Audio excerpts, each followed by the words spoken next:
वास्तु के अंदर ये सबसे इम्पॉर्टेंट और सबसे सेंसिटिव डायरेक्शन है। इसके बारे में ज्ञान होना बहुत ज़रूरी है। अगर इसके बारे में ध्यान नहीं रखा गया तो हमें बहुत ज़्यादा खमियाजा भुगतना पड़ सकता है।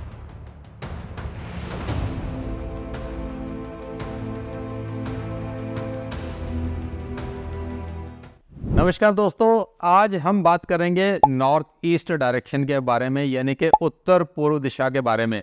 तो वास्तुशास्त्र के अंदर नॉर्थ ईस्ट को क्या कहा जाता है, क्या डायरेक्शन होती है ये नॉर्थ ईस्ट डायरेक्शन के अंदर हमें कौन कौन से काम करने चाहिए, कौन कौन से काम नहीं करने चाहिए, कौन कौन से कलर्स यूज़ करने चाहिए, कौन कौन से कलर्स अवॉइड करने चाहिए, इसमें डिटेल में चर्चा करेंगे कि आखिर हमें किन सावधानियों को बरतना चाहिए ताकि हमारी लाइफ में प्रॉस्पेरिटी आए। तो चलिए स्टार्ट करते हैं इस वीडियो को। तो सबसे पहले हम ये जानेंगे कि आखिर ये नॉर्थ ईस्ट डायरेक्शन है क्या। तो किसी भी प्लॉट की या किसी भी घर की या किसी भी ऑफिस की जो उत्तर और पूर्व डायरेक्शन, दो डायरेक्शन का जहाँ संगम होता है, मिलन होता है, तो वो नॉर्थ ईस्ट डायरेक्शन कहलाती है। यानी कि ईशान कोण को नॉर्थ ईस्ट डायरेक्शन कहा जाता है। और वास्तुशास्त्र के अंदर जो वास्तु पुरुषा हैं उनका हेड हमेशा ही नॉर्थ ईस्ट में रहता है। तो ईशान कोण और उत्तर पूर्व दिशा का मिलन जहां होता है वो है नॉर्थ ईस्ट डायरेक्शन। वास्तु के अंदर ये सबसे इम्पॉर्टेंट और सबसे सेंसिटिव डायरेक्शन है। इसके बारे में ज्ञान होना बहुत ज़रूरी है। अगर इसके बारे में ध्यान नहीं रखा गया तो हमें बहुत ज़्यादा खमियाजा भुगतना पड़ सकता है हमारी प्रीमाइसेस के अंदर, अगर वहाँ कुछ हमने गलत बना दिया तो। क्योंकि जैसे कि मैंने बताया है, वास्तुशास्त्र के अंदर वास्तु पुरुषा का हेड होता है। तो हेड क्या है, बहुत ही नाजुक चीज़ है, ये ब्रेन है। तो इसका ध्यान रखना बहुत ज़्यादा ज़रूरी है। तो चलिए मैं सबसे पहले बताता हूँ कि उत्तर पूर्व दिशा के अंदर हमें किन किन चीज़ों का ध्यान रखना चाहिए, क्या क्या चीज़ें हमें नहीं बनानी चाहिए, उसके बारे में पहले बात करूँगा मैं। तो हमेशा नॉर्थ ईस्ट के अंदर कभी भी आप टॉयलेट ना बनाएं, किचन ना बनाएं, और वो एरिया कटा भी नहीं होना चाहिए। तो ये तीन चीज़ें भी अगर आपने ध्यान रख ली तो ये समझ लो कि आपको काफ़ी हद तक नॉर्थ ईस्ट के बारे में क्लैरिटी हो गई है। तो क्या क्या तीन चीज़ें हैं? एक तो टॉयलेट नहीं होनी चाहिए, एक किचन नहीं होनी चाहिए, और एक ये नॉर्थ ईस्ट कटा हुआ नहीं होना चाहिए। कुछ लोगों को ये समझ में नहीं आता ये कटा हुआ क्या होता है। तो जैसे आप किसी घर के अंदर हैं, एक पूरा घर या तो स्क्वायर है या रेक्टेंगुलर है, लेकिन फ्लैट्स के अंदर कई बार ये स्क्वायर या रेगुलर शेप हमें नहीं मिलता है। तो जो पोर्शन थोड़ा एल शेप में आ जाता है तो वो कटा हुआ माना जाता है, मिसिंग जोन माना जाता है। एल शेप मतलब वो एरिया आपके कारपेट एरिया, वो कारपेट एरिया आपके पास है ही नहीं, वो बाहर है, हवा में है, या पड़ोसियों का है, या कॉमन स्टेयरकेस है, तो वो नॉर्थ ईस्ट एरिया कहलाता है, वो कटा हुआ माना जाता है। तो मिसिंग एरिया कहना या कटा हुआ कहना एक ही बात है। तो ये तीन चीज़ों का सबसे ज़्यादा आपने ध्यान रखना है, क्योंकि वास्तुशास्त्र में वास्तु पुरुषा के ऊपर अगर आप पॉट रख दोगे तो भी तकलीफ आएगी, उसके ऊपर अगर बर्नर जला दोगे, फायर जला दोगे तो भी तकलीफ आएगी, अगर उसका हेड ही काट दोगे तो भी तकलीफ आएगी। तो वास्तु, इसलिए वास्तु पुरुषा का जो मैंने आपको इम्पॉर्टेंट और सेंसिटिव रोल बताया है वो यही है। इस वजह से हमें इस डायरेक्शन का बहुत ज़्यादा ध्यान रखना चाहिए। तो ये तीन चीज़ें तो कम से कम आपको ये ध्यान रखनी है। उसके बाद थोड़ी और गहराई में चलें तो नॉर्थ ईस्ट के अंदर गंदगी नहीं होनी चाहिए, नॉर्थ ईस्ट के अंदर कबाड़ नहीं रखना चाहिए, नॉर्थ ईस्ट के अंदर स्टोर नहीं बनाना चाहिए, नॉर्थ ईस्ट हमेशा साफ़ सुथरा रहना चाहिए।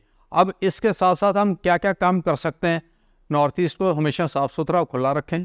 अगर आप नया घर बना रहे हैं, नया कुछ कोई भी कंस्ट्रक्शन कर रहे हैं, तो कोशिश करें कि नॉर्थ ईस्ट एरिया जो है खुला हो, ओपन हो। बड़ी बड़ी विंडोज़ रख सकते हैं, बड़ी बालकनी रख सकते हैं, ताकि नॉर्थ ईस्ट से पॉजिटिव एनर्जी जो आपके घर में आ रही है नेचुरल वे में वो आ सके।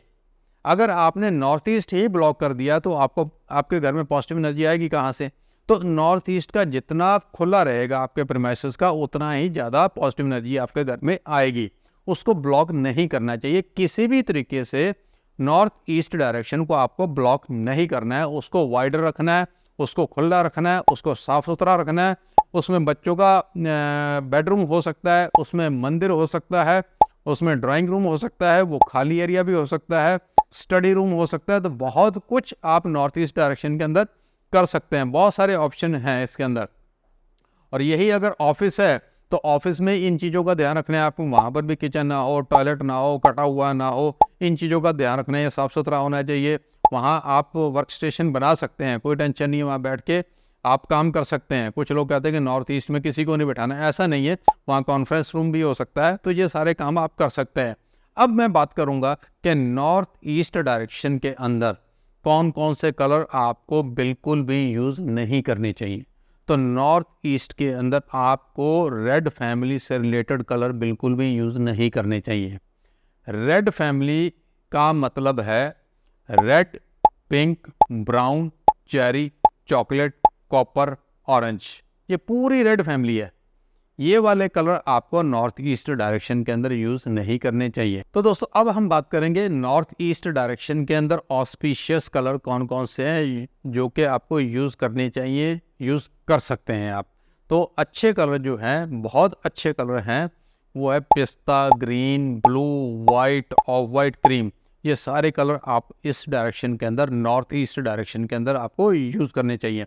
एक चीज़ मैं आपको और बताना चाहूँगा कि नॉर्थ ईस्ट एरिया के उत्तर पूर्व दिशा के जो रूलिंग प्लैनेट्स हैं वो बृहस्पति देव हैं, तो इस बात का भी हमें ध्यान रखना चाहिए। इसीलिए मैंने बोला कि ये डायरेक्शन जो है बहुत सेंसिटिव है। तो दोस्तों मुझे आशा है कि ये वीडियो आपके लिए बहुत काम आएगी जब भी आप नई बिल्डिंग बना रहे हैं। जो एग्जिस्टिंग प्रेमाइसेस के अंदर भी आप चेक कर सकते हैं कि आपके नॉर्थ ईस्ट में क्या है, ऑफिस में, फैक्ट्री में, घर के अंदर, तो आप चेक कर सकते हैं। उसके अंदर अगर कोई वास्तु फॉल्ट है, वास्तु डिफेक्ट्स है, तो उसको आप किसी कंसल्टेंट को हायर करके उसको ठीक करवा सकते हैं। और दोस्तों ये डायरेक्शन की सीरीज़ मेरी कंटिन्यू चल रही है। पिछले मैंने नॉर्थ पे, साउथ पे, ईस्ट और वेस्ट डायरेक्शन पे भी वीडियो बना चुका हूँ और ये अभी नॉर्थ ईस्ट पे वीडियो बन गई है। तो आप पिछली वीडियो अगर कोई मिस कर गया तो उनको भी देखना ना भूलें। ये कंटिन्यूटी में आपको ये ज्ञान प्राप्त होता रहेगा। इसको कंटिन्यूटी में आगे भी हम वीडियो बनाएंगे इसी सीरीज़ में, तो आप इसको देखना ना भूलें। तो दोस्तों अगर आप भी वास्तु सीखना चाहते हैं तो आप हमसे संपर्क कर सकते हैं। तो इसी के साथ मैं आपका वास्तु कोच एंड कंसल्टेंट विदा लेता हूँ। मिलते हैं नए टॉपिक के साथ। धन्यवाद।